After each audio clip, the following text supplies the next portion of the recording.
welcome everyone to another broadcast of The Soul of the Everyman on the Artist First Radio Network.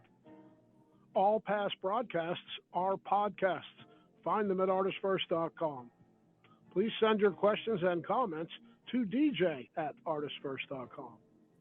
And now, ladies and gentlemen, brace yourselves. It's Michael and Margaret Lyons. Wait a minute. I think I'm doubled up here. Yes, you are. Thank you. Thank you, Scott. Thank you. Oh dear. And I'm Michael Lyons. Yes, and I'm Margaret. And as Scott announces us, are you detecting the fact he's just like, get another show? These people won't go away. Isn't that? It sounds like that, right? No. Oh, Scott okay. loves us. Okay. Don't you, Scott? You love us, don't you? See? He's saying it right now. Hate those guys. This is going right off the tracks early. I need to be refreshed. I think you need to ground. I need nothing. You need to ground. No, I need nothing because that's our topic tonight. Needing nothing. Mm-hmm. Needing nothing. Actually, okay, we were kind of, which occasionally we do. We kind of fished around for a topic a little bit this evening, or rather earlier today. And what kind of came across initially, I'm trying to remember what your exact words were. You kind of gave the seed of this topic, but I don't remember what it was. I'd have to look at the message you sent me. But I said, you mean, in the sense of life not being a zero-sum game, and you weren't familiar with the term, so we kind of went back and forth a little bit. But Right. I think we've kind of encapsulated it in this another Greek quote from our friend Anonymous. And I think it's a good one. So let's just lead off with that. I like the graphic, which you guys can see on the website, and we're going to lead off with the quote, and then we're going to jump right into it. Okay. All right. Needing nothing attracts everything. Anonymous. And this is sort of like last week's quote in that people are going to say, what the heck are these guys talking about? But it's sort of, it's a very pithy way of saying that what attracts people is not necessarily lack. Okay, if you now, okay, we all are charitable people. And if you see somebody who needs something, sometimes in the goodness of your heart, you'll offer it. But when you're looking for somebody with whom you wish to associate with, or with whom you would like to, have the attention of, you're often looking for people who appear or exude the aura of having everything they need already, that they're and it's not that they're full of material wealth or something. That can be part of it, but it really is that they are whole people. They are complete beings. They have a certain wholesomeness to them. When you see them, you say that person's got it all. And one way of putting it is that person's got it all together. They have purpose. They have direction in their life. They have they're not looking as far too many people do when you interact with them. They're looking to get something from you, or something, or to put something over on you, or to make you kind of adhere to their worldview, or in some way contribute to their egoic sort of needs. They're really. Go ahead. I was going to say, why don't we kind of present what the term zero-sum game means? Because I really had not heard that phrase before. Okay. Well, let me get rid of let me do 3 more seconds of my wonderful monologue, and I will talk about the zero-sum game. But Okay. but the people. Well, actually, I can go right into it. So people that attract others oftentimes are have this sort of wholesomeness to them. Now, so the other sort of person, far greater number of people are sort of playing in their heads what I would call a zero-sum game. So what is a zero-sum game? A zero-sum game is that there's a certain number of points or dollars or um, there's a resource, and the goal of the game is that you take whatever you can, as much as you can, and everyone else gets what's left.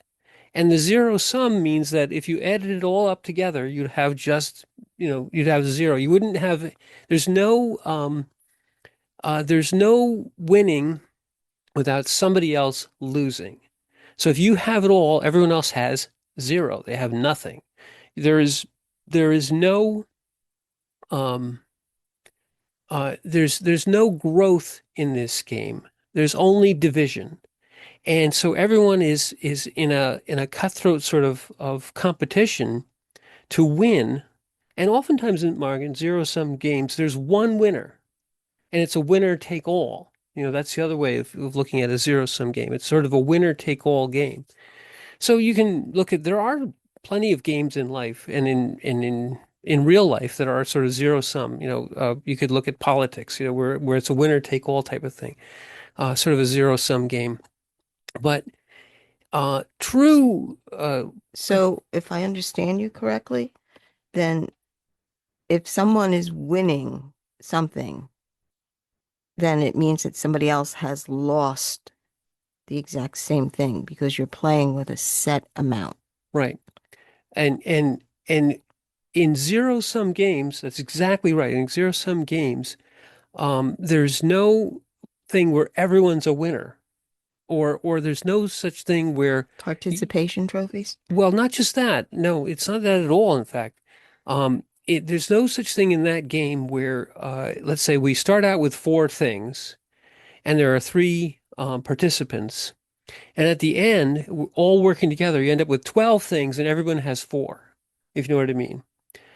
So in other words, zero sum games don't allow that the resource or the thing that everybody wants is able to grow, is able to so that with an appropriate amount of work or an appropriate amount of value um, put into the game, you not only get the value back out, but even more than you put in, and you're not taking it away from somebody else. Because you win doesn't mean everyone else loses. So what you're describing is a non-zero sum game. Correct. And zero sum games is always about um, I win through whatever means, force or um, uh, whatever, the I was there first and that sort The of game, thing. well, It certainly it comes under the set of things called game theory. Game theory is much, much larger than zero sum. It's just one of the games that you well, play.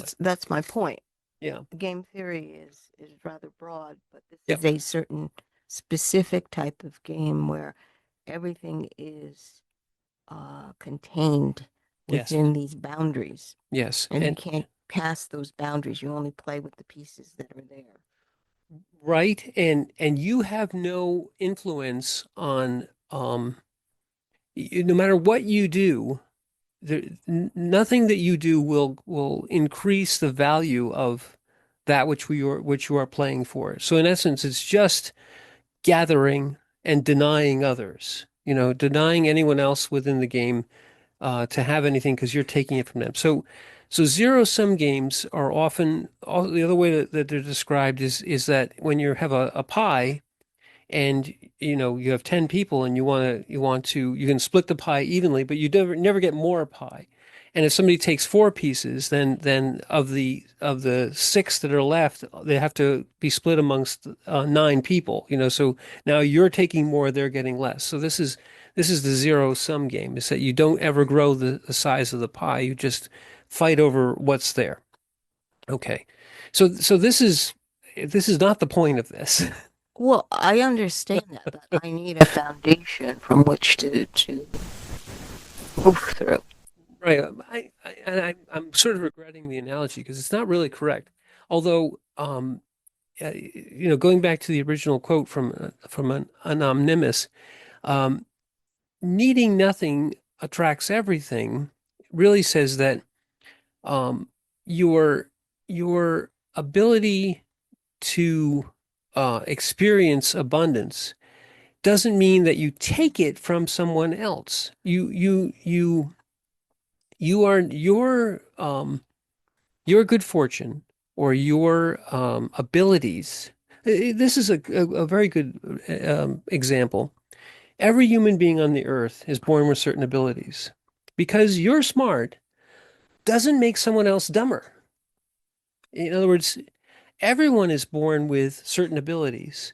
And you can be as smart as you want, but you take nothing from anyone else around you because it's not a zero-sum game. Each unique individual is born with certain capabilities, certain strengths, certain weaknesses. But because I become stronger or weaker, I don't give my strength to someone else, nor do I take strength from someone. Just because I become strong, that means everyone else must become weak. This is This mindset is the mindset of lack. well, no, I mean the truth of human endeavor is it's not a zero-sum game. That the truth of life is it's not a zero-sum game. Right. But the assumption that most people do is this concept of there's only so much out there and I have to fight to get what I want because somebody else is going to get it if I don't get it. Right. The incorrect. So you're going kind of back and forth. Okay. What I'm saying is that what pushes a person towards this mentality is this concept of there's not going to be enough for everybody. Mm. Well, I think, and this goes back to where we started, which the folks that are listening now aren't aware, but your premise was that you know you just said it that the folks who say that if I don't get it, someone else will, or if I take it, it has to come from somebody else. This idea is something that you may learn through experience very early on in life. You mentioned that folks who are exposed to this type of environment where they're as young children, they learn that it's a zero-sum game. They're taught that if you don't eat, if you don't grab everything that's on the plate right away, someone's going to take it and you're not going to have any. Or if you don't amass all the toys, then somebody's going to take them away and you won't have any. So everything is taught as a zero-sum game, and Right. this becomes your viewpoint. This is so Your early on. outlook. If early on in life you're given this false viewpoint that because you're smart, someone else is dumb, because you have something, you've taken it from someone else. It's not something that you grew on your own, that you were able to make through your own abilities and took nothing from anyone else. It's just your natural ability and your effort and your focus and time grow something new. You bring something new. You've created something. So that's the other thing is a zero-sum game is a non-creation game. A zero-sum game is all of it, as you mentioned, all of the pieces are there from the very beginning, and we just fight over them. Right. Nothing is ever created. Nothing is ever grown. It's just fought over. So if as part of your early life experience, you're taught this, or you internalize this through whatever trauma, then you can look at life and you can falsely look at life as though it's exactly what you said, that whatever I have has to be taken from someone else. And if I don't defend and rigorously push away everyone around me, someone's going to take my things away, and then I won't have anything anymore. Right. You basically approach life as this game where you've got to take what you want. Mm.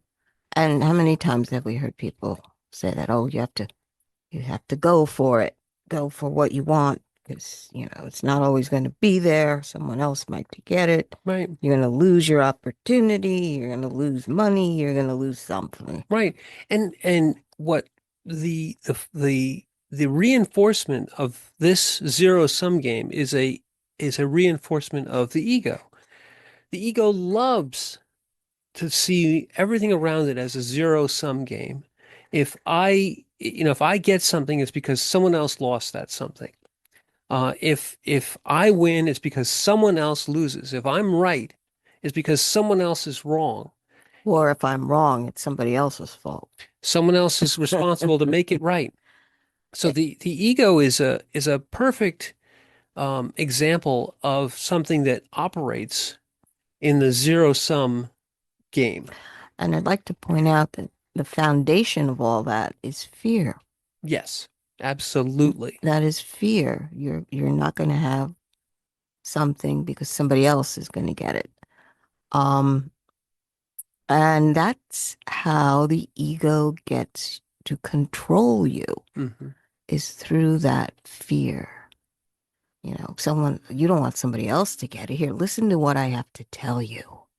I'll tell you exactly what you need to do to keep what's yours. Mm-hmm. To be a winner. Right, right. You're not a loser.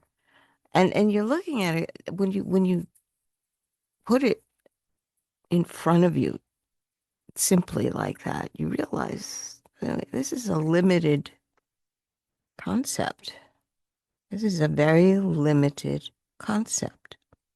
But you were taught that this is what you had to do. And frankly, especially I think if you have a large family, children do that to each other. Mine. Yeah.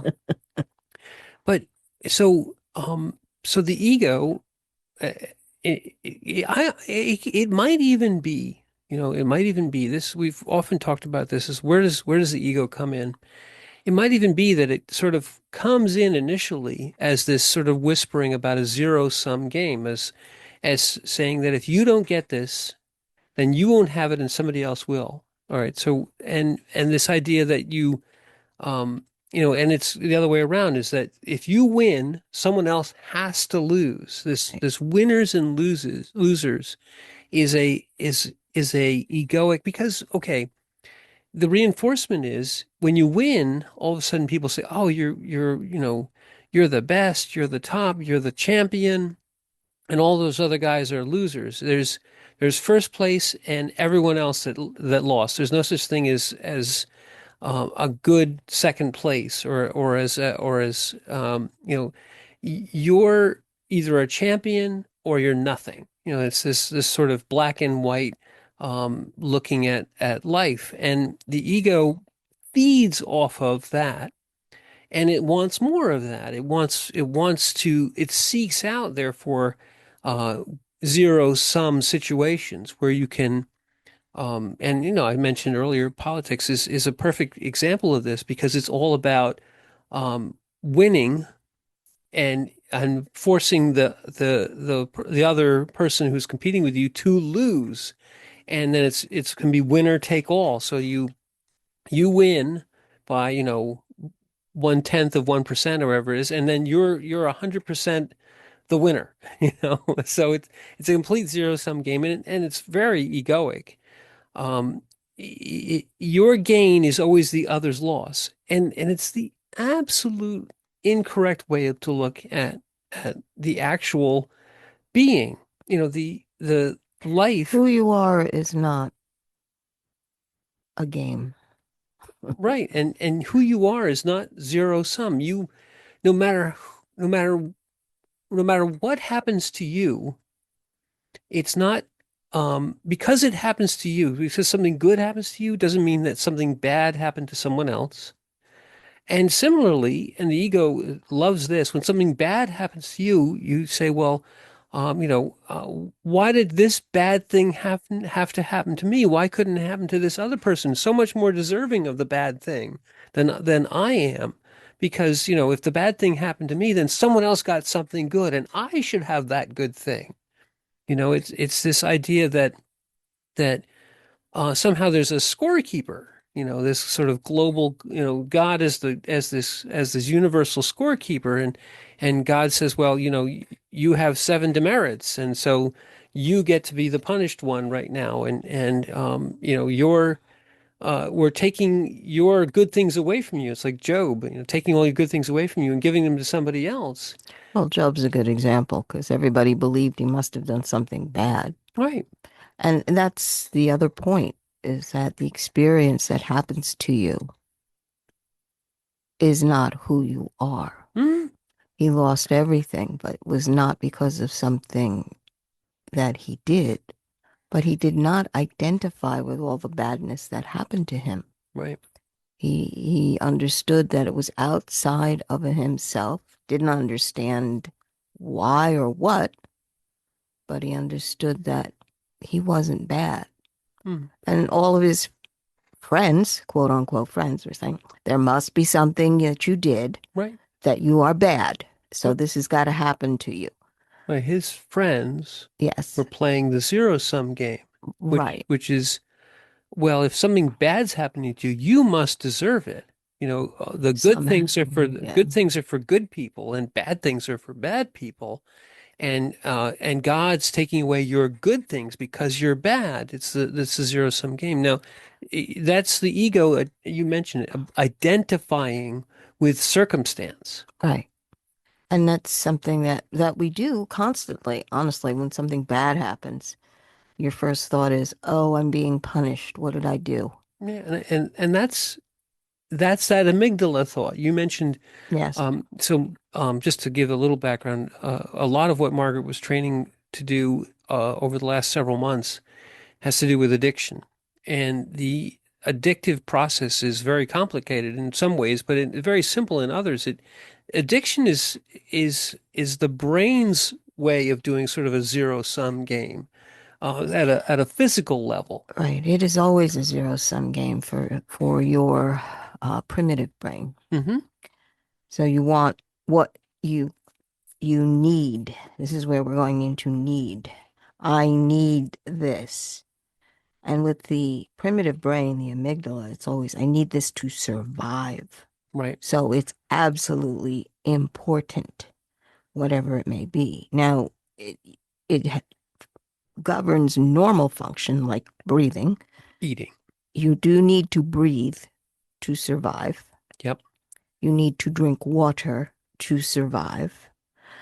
Um, and there's a whole feedback loop inside of you, in that primitive brain, that sets off these impulses of you're craving water right now. Hmm. So I have to drink. Um, so it's identified as a need.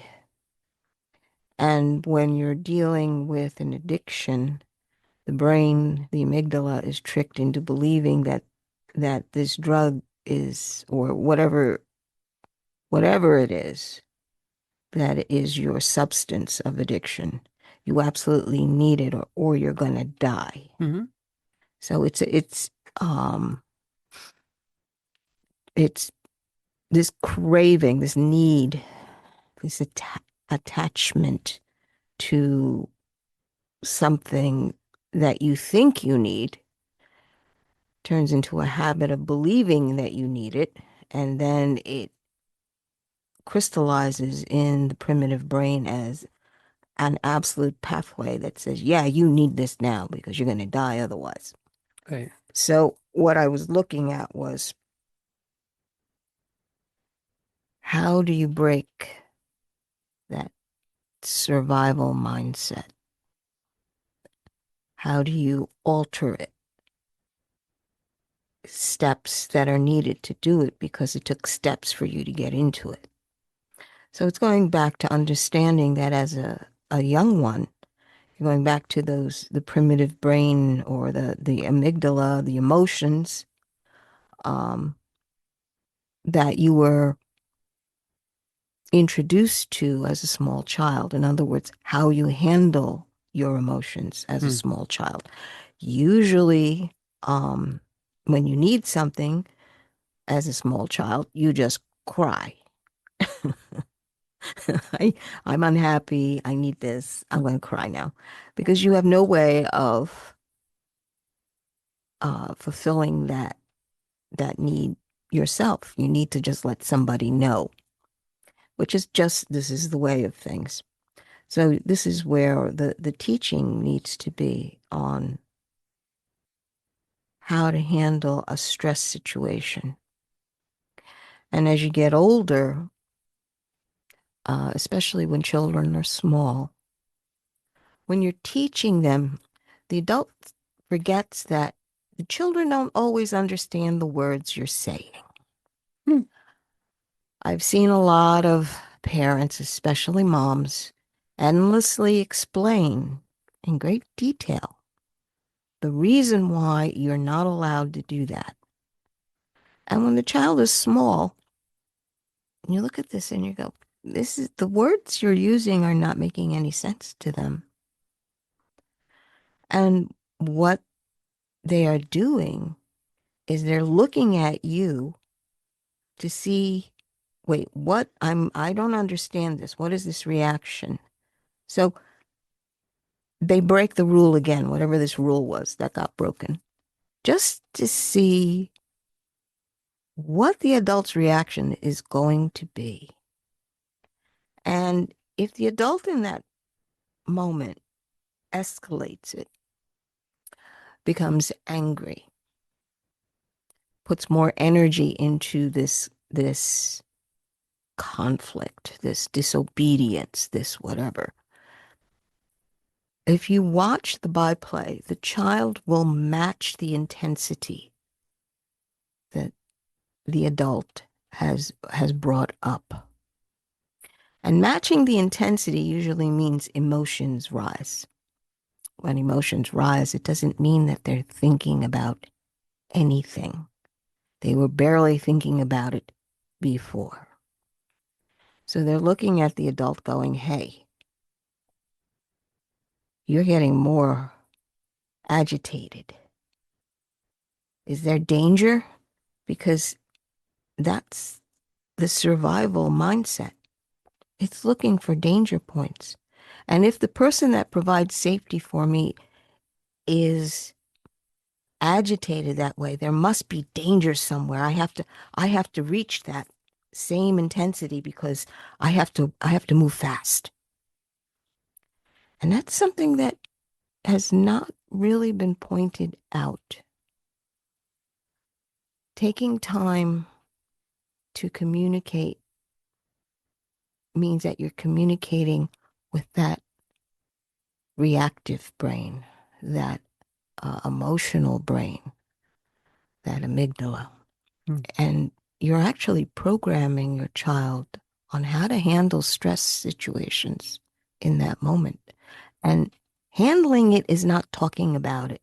Handling it is how your response to this conflict is. Are you in a moment of peace? Are you calming yourself down? Even though the child might be spinning off and throwing a tantrum on the floor, are you calm? Because that is what the little one is responding to. And that is what the little one is taking in, learning by osmosis. So, yeah, is this survival response valid in this moment? Is losing my mind because I didn't get this, and throwing a tantrum, is this the way to handle this? It's very interesting because it's what's underneath it all. Well, I mean, so the reaction and the emotional escalation, which was perfect, is exactly the way to put it, and dealing with that emotional outburst. What are you doing? You're negotiating with something which deals in zero-sum games. Emotions, amygdala, all those things are zero-sum games. Right. They're literally looking for winners and losers. They're looking for survival. Am I gonna live or die? This is the amygdala's calculus, if you will. And when you pattern that back, you reinforce and you teach the persona, the ego, the egoic persona loves that emotional energy. It loves to play that zero-sum game. And so it programs a stronger emotion ego filter, which can become identified with by the consciousness. The consciousness can see itself in this egoic form. So all of that, what Margaret was just saying, the moment when the challenge arises, that there's a conflict, and the less experienced uh, consciousness in that conversation, the younger, more immature consciousness in that situation is at the same time that they're arguing and screaming and yelling and trying to get a reaction, absorbing everything. It's like a giant sponge.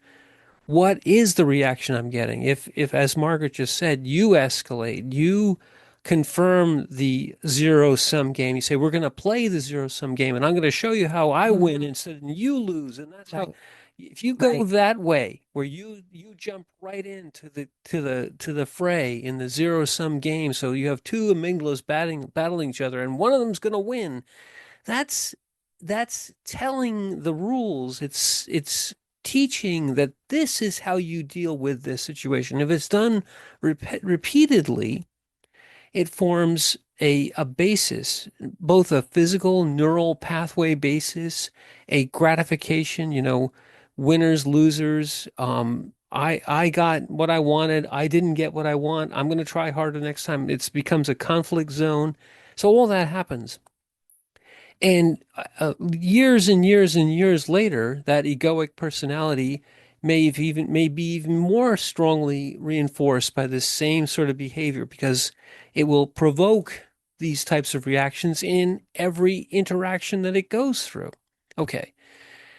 So the way to model that behavior back is to not explain endlessly, because I think Cesar Millan is a good one. When you're in red zone, when the kid is already in the emotional reaction, you can't use words. That's the amygdala is in control at the moment. The survival brain, the zero sum game is trying to assert itself, and so your teaching is to model the end of the conflict, calm, calm, assertive, but calm, um, in control, not out of control. And this is going back to our quote, you model needing nothing. You don't need the energy of the amygdala. You don't need to win. Okay.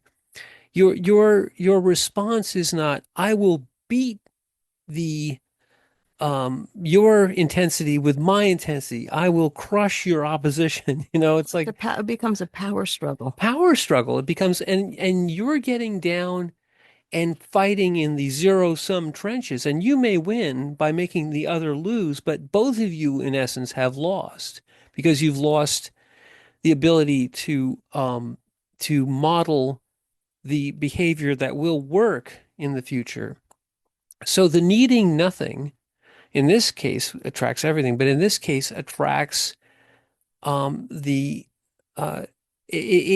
it diffuses the zero sum game and allows it to be just an emotional sea at the moment, to give it. And I believe this is one of the things that the techniques is to give it space. All right, you feel all angry, and just take a moment.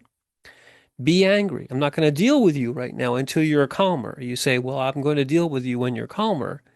And you just let it lie, because you're not going to play the zero sum game. It's all set up here. The whole board is laid out. All the pieces are on fire. Grab one. And you say, I'm going to let your pieces burn. I'm going to watch them with you, maybe toast a marshmallow, and wait until the fire goes down, and then we'll have an actual talk about what's going to go on here. So you don't play the winners and losers. You don't play and this is I mentioned this in the grievance and the retribution, which is if you beat somebody at this game, you haven't beaten them forever, because they remember. Well, they'll come back at you for the same game. Come back at you the same game when they get stronger. Well, you interacted with them there. Right. When the one who loses gets power, it will cease at it will take every opportunity to play the zero sum game to win.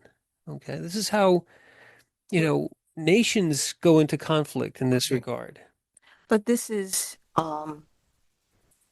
understanding that we're the adult. Is this the kind of relationship that you want to have with your child, or even with another human being? Is it always a zero-sum game for you? I mean, you have to make that decision.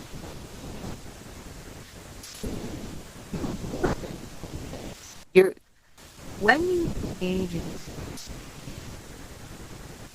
you're not allowing for growth in any way. It's just these very rigid rules and the belief that you know the way the game is played. Oh, I know how to win that. But in essence, you're denying all the other aspects of who you are that happen to be outside of that game. Many of these relationship games are just pure emotion. Is that the only, and when I say emotion, I'm not including love in there. Love goes way outside the emotion game. Right. Technically not an emotion. It's a being state. Exactly. The emotion game is happy, sad, fear. Yes. What were the other ones? Well, there's contempt, disgust, she's happy, sad, fear, contempt, disgust, surprise, and I'll find it. I always get the sixth one wrong, but it'll come back to me in a minute. But these are the basic human emotions, and these are the amygdala emotions. Yes, this is the point I wanted to make. Right. These are the base human emotions. Sadness is the other one. And sadness. Yes, sadness.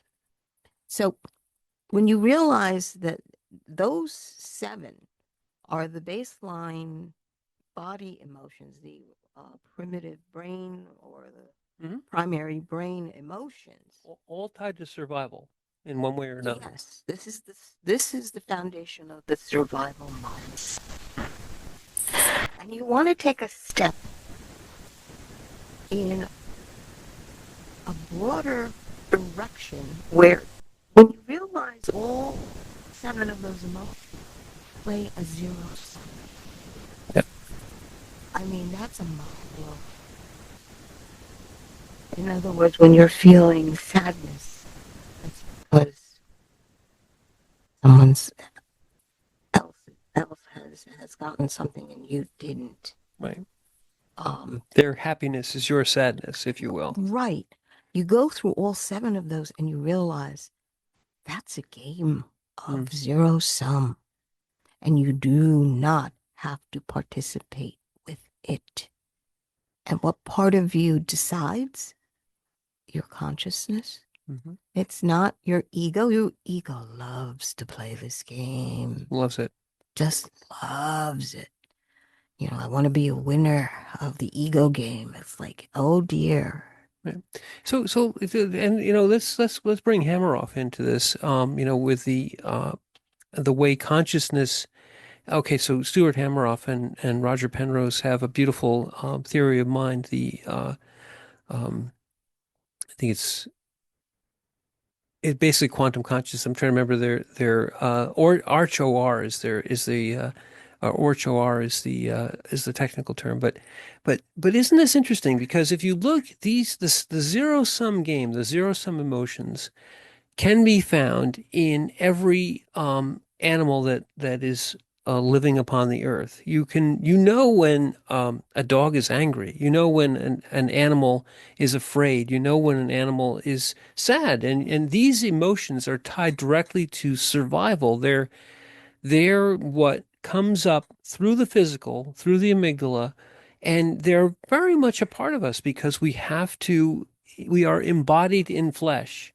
But the consciousness, that which is a an eternal um, emanation of source. So we are an individual emanation of source, a soul embodied in flesh, connected to spirit.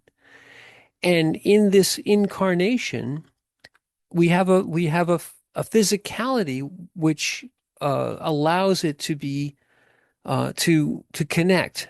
How does the incarnate flesh, this clay, connect to the infinite, become something which can channel grace, which um, can be said to be like unto God, to use that phrase.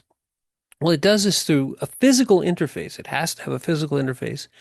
Yet that physical interface has to deal with the body. It has to deal with the survival. It has to survive. So we have to balance these things. And all of it happens in this beautiful organ we call the brain. So yes, the emotions are going to come up and they are going to affect your consciousness. You're going to be asked to play the zero-sum game. And if you play it too often, you can identify with it. You can mask and further drive your consciousness into acting in an unconscious way. Every one of these zero-sum games is unconscious action. It's stimulus reaction. It's, fight or flight. These are not thinking games, right? These are reaction games. And the consciousness has to, as Margaret just said, the consciousness has to understand and be aware. That's the point of a conscious, to be aware of what it's dealing with, that this will arise. These emotions will rise up. These thoughts will be influenced by these emotions. It will attempt to make you act unconsciously, to play the zero-sum game. But in awareness, you say, well, I don't want that relationship. I don't want the zero-sum game to define my relationship with this other person or my relationship with myself. I don't want to be a reactive, emotionally driven, egoically identified, consciousness that acts very unconsciously all the time, that has a voice in the head constantly telling me what I should do and what I shouldn't do. Can you imagine that you are playing a zero-sum game with yourself? Mm. So you're choosing the game board, and this is how many pieces I have, and this is the way it's supposed to unfold. This is all that listing of, well, when I'm 23, I should have this and this, or career. I should be married by, I don't know, 28. I should have children by 30. I should have, check, check, check. Yeah, This that's a zero-sum game. zero-sum game. And I know people don't believe that. Because it's like, how dare you? Right. That's my game plan. Yeah, your Game plan. It's just you fool yourself into believing that you're in control when it's actually your primitive control. Because you gotta listen to your of who you are that actually lives and observes it all, Right. sees it all, and being engaged with the ego means you're not going to listen to anything else. The ego doesn't want you to listen to anybody else. Hey, Margaret, so this is a good point to mention that life, that consciousness is not a zero-sum game. Why? The more conscious you are does not in any way detract from the consciousness of all. In fact, the more aware you are of your own consciousness, the more expansive it is, the more universal it is. It doesn't mitigate the emotions that you are feeling. They are as valid as anything because yes, you are feeling it, but they're not driving you. Correct. But in becoming aware of your consciousness, becoming aware of your being, I can be as enlightened as Gautama Buddha, and I take nothing from any other being in the universe. In other words, my being and my realization of it does nothing more than connect me to the all, to the source, to realizing that I'm nothing, that I am everything, and that I'm also nothing more than an emanation of source. I am source. So are you. Well, Neither one of us is winning. It doesn't make sense. We're not losing. It also doesn't make sense. you're participating in the flows of life itself, which means you must be. But right. But your 100% being, your being in all, doesn't mean that I can't be in all. Correct. There is no such thing. There's no such thing. There is no such thing as my being trumps your being. It's like, no. Right. Everybody participates in this flow of life. And to the extent that your being is 100% of everything, and mine is, the two 100% beings take nothing away from each other and do no more than enjoy each other, the joy of seeing another and understanding them, understanding that their being is expanded and all, and that your consciousness encompasses them and they encompass yours. And neither one is in any way defined or limited, or you didn't win all the consciousness in the world and now I can't be conscious because you are. Right. Gosh darn it. Come back, give me back some consciousness. No, it's not divisible. It's infinite. Yes, you are in the realm of the eternal. Yeah. Your being state is eternal. And to understand that you had agreed to engage in time, which is really the game. Yeah. Time is the game. And the interesting thing is the moment of now, which is timeless, is also not a zero-sum game. Time could be considered sort of a zero-sum game in the sense you say, well, if there's a half an hour and I use 10 minutes of it, then the other 20 minutes are the only part that's left. And if I take your whole half hour, then you've got nothing. There's only so much time. There's only so much time. Yes, that phrase. But that's because you've agreed that there is only so much time that you're going to be functioning in, especially if you're dealing with a large group. You use, instead of time being a tool, it actually rules you. Right. But the moment of now, the timeless, immeasurable moment of now, is not a zero-sum game. Everybody, in fact, everything in the universe has a moment of now. And my now doesn't detract from your now. It's a wonderful, if you just abstract it for a second, if you owned all the nows, it'd be a very lonely universe because you'd be the only one in it. No one else gets a now but me. Or my now, I have my now and everyone else doesn't have a now. Wow, that's nice. I'm going to take your now so I can have one. No, everyone has a now, or no one has one, but or rather, everyone has a moment of now. Your unique perspective, your consciousness, your infinite ability to be, which is what the moment of now is. Your undefinable infinite ability to be takes nothing away from anybody else's infinitely indefinable moment of now, and that they can be. The English starts to get a little odd at this point, but the point is my I am doesn't take anything away from your I am. It's understanding that you have been created in the image and likeness of God. And you have your own universe that you are living in. And it starts from the moment of now. At that point, you decide which time or times or length of time that you're going to participate in. Which game are you deciding to engage in? It's up to you to decide one thing or another, because you are creating. You participate in the act of creating. Mm.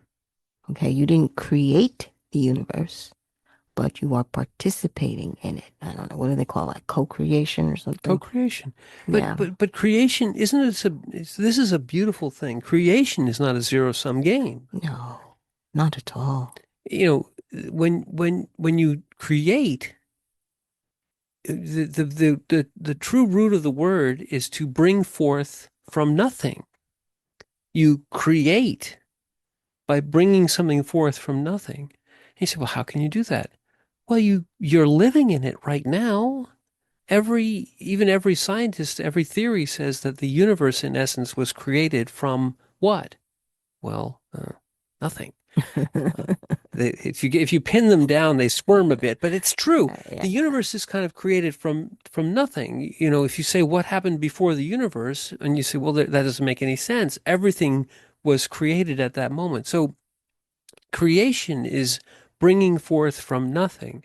So it's the antithesis of a zero-sum game. It's taking zero and making it one. And how do you do that?